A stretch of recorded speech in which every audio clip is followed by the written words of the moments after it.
Tell me, why does an elf want to fight for Skyrim? Hey there, brothers and sisters. Imagine standing on a snowy peak in Skyrim, or almost getting your head chopped off for a false reason. That feeling, that specific, quiet sense that the world around you is just doing its thing whether you're watching or not, comes from something real under the hood. The game engine treats every single item as a permanent part of its simulation. So if you drop a unique ring in the middle of a forest, you can find it exactly there 50 hours later. Modern open worlds often look incredible in screenshots, but they can feel like hollow movie sets once you start poking at the systems underneath. Skyrim arrived in 2011 with a specific kind of jank baked into every corner of it. And the thing is, that jank is actually part of why the immersion worked. The industry has since moved toward a model of industrialized perfection, and that shift has left very little room for this specific brand of chaos. Creating a modern equivalent to Skyrim now faces massive architectural and corporate hurdles that simply didn't exist back then. So this video is going to explore the technical, financial, and cultural shifts that are making that magic feel like an impossibility. The people behind the screen dictate the soul of the experience, and that's really worth sitting with for a second. A core team of roughly 100 developers built the original Skyrim, which Todd Howard confirmed himself. That relatively small group allowed individual designers to genuinely own the creative vision for entire cities. Designers could handcraft entire sections of the world, placing books on shelves with real intention, or writing a weird backstory for a completely random NPC. And something worth knowing here is that in the previous Elder Scrolls game, Oblivion, all of the dungeons were designed by a single person. By the time Skyrim came around, that grew to a dedicated team of 8 dungeon designers, each one shaping Skyrim's 150 handcrafted underground spaces. That's what a small, focused team can do when individuals have actual room to own something. Modern AAA games have moved to a scale that makes all of that incredibly difficult to preserve. They can involve well over 1,000 people working across multiple continents just to meet today's graphical standards. And in the most extreme cases, like RDR2, the core development team alone reached around 1,600 people. When you total up contractors, QA teams, and localization across a full multi-year production, the contributor count across the industry typically sits somewhere between 2,000 and 3,000 people per major title. That kind of scale forces studios into standardized modular building kits. Everything becomes a repeatable product that is designed for maximum efficiency. The individual creative voice disappears under the weight of a global production line.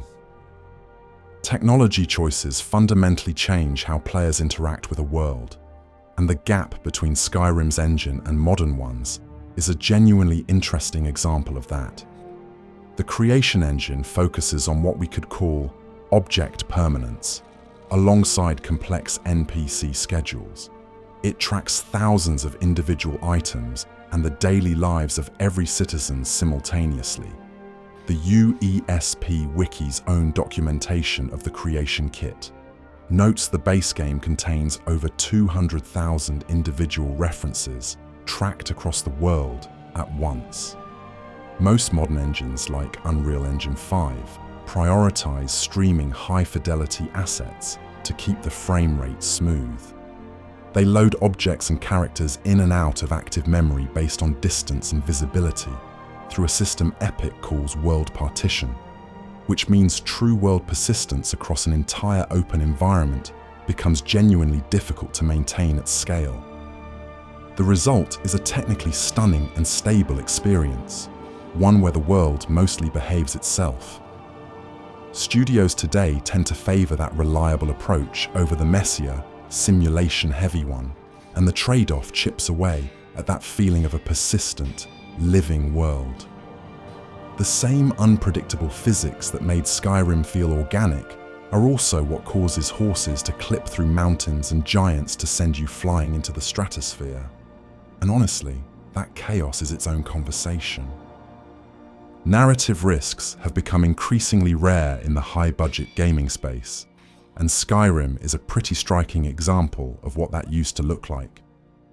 That game featured a world filled with systemic prejudice, religious persecution, and morally grey civil wars. Players genuinely struggled to find a perfectly virtuous side in the conflict between the Stormcloaks and the Empire, and that was the entire point. Todd Howard said in interviews that the team actually wanted Skyrim's world to contain more racism than previous Elder Scrolls games, treating that discomfort as a feature of a believable society rather than something to be cleaned up. These lazy Argonians better get their tails moving. Modern publishers aim for universal appeal by pulling these difficult themes out of their writing. Dialogue now feels tidy and safe, designed to avoid any potential global controversy.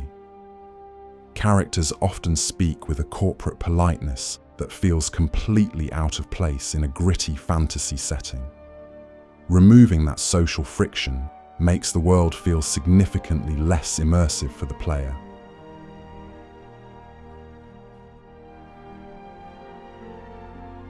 The audience itself has evolved over the last decade, and that shift genuinely changes what games get built.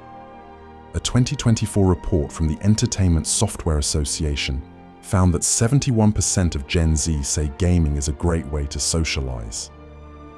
Newzoo's Global Gamer Study, one of the largest consumer surveys in the industry, covering over 73,000 people across 36 markets, found that social connection ranks among the top 3 reasons that age group plays games at all. And when you look at solo versus multiplayer preferences specifically, survey data from the 16 to 24 demographic shows that only around 30% of that group prefer playing alone, with the majority leaning toward online or co-op experiences. That's a meaningful shift in what games are fundamentally for.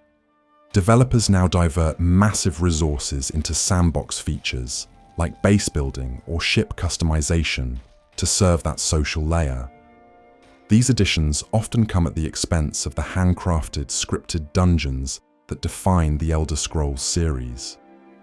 The quiet, lonely atmosphere that made Skyrim so special has been steadily replaced by a demand for constant, high-frequency engagement.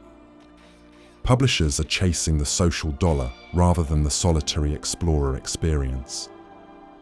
The financial landscape has shifted entirely toward recurring revenue models, and Skyrim kind of represents the last big gasp of the old way of doing things.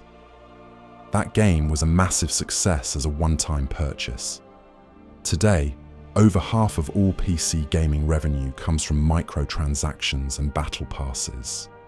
Publishers view games as long-term storefronts rather than standalone products, and you can see Bethesda absorbing that lesson in real time. This reality led to the introduction of the Creation Club back in 2017, and then its expansion into what Bethesda now calls verified creations in 2023. Bethesda wants to monetize the creative energy of the modding community that kept Skyrim alive for over a decade, and the community has pushed back hard every single time that boundary has moved. Turning a collaborative hobby into a marketplace changes the entire atmosphere of the fandom. The focus moves from community passion to quarterly profit margins. Skyrim offered a specific psychological feeling of being an unobserved part of a giant world, and that sense of silence and accidental discovery is something you genuinely can't manufacture on purpose. Newer games constantly pull the player toward objectives or points of interest on a map. They treat the player like a customer who needs to be entertained every 30 seconds. The wonder that Skyrim produced came from the absence of that. From a world that wasn't trying to hold your hand, that let you wander into something unexpected and feel like you found it yourself. That feeling is hard to replicate when a game is designed by a committee of over 1,000 people across multiple studios, all optimizing toward engagement metrics. The industry has traded the impossible dream of a living simulation for the safe bet of a polished product. I sincerely hope my analysis here eventually proves to be completely wrong, and there's actually a real case to be made that it could. There is a deep desire within the community for the Elder Scrolls 6 to reclaim these missing elements, and that desire represents millions of players who haven't gone anywhere. Have you noticed how the games generating the most genuine excitement lately tend to be the smaller, braver ones? The ones willing to be strange and specific and slow? Maybe Bethesda takes that as a signal. Perhaps they find a way to combine modern graphical fidelity with the handcrafted depth of their older titles. Future games could potentially leverage new AI technologies to make NPCs even more reactive than they were in 2011. The dream is to see a return to that unpredictable magic that made exploration feel meaningful. Everyone wants to be surprised by a game world that feels truly alive and indifferent to the player's presence. The Elder Scrolls 6 will likely be a technical marvel with stunning visuals regardless of these industry shifts. The handcrafted chaos of the previous era remains a beautiful relic of a different time for now. We might never see another game with that specific level of simulated freedom again in the current AAA landscape. Skyrim stands as a unique monument to a very specific philosophy of game design. I want to hear your thoughts on this shift in the comments section below. Do you prefer the polished stability of modern games, or do you miss the living jank of the past? I look forward to reading your perspectives, and I'll see you on the next one.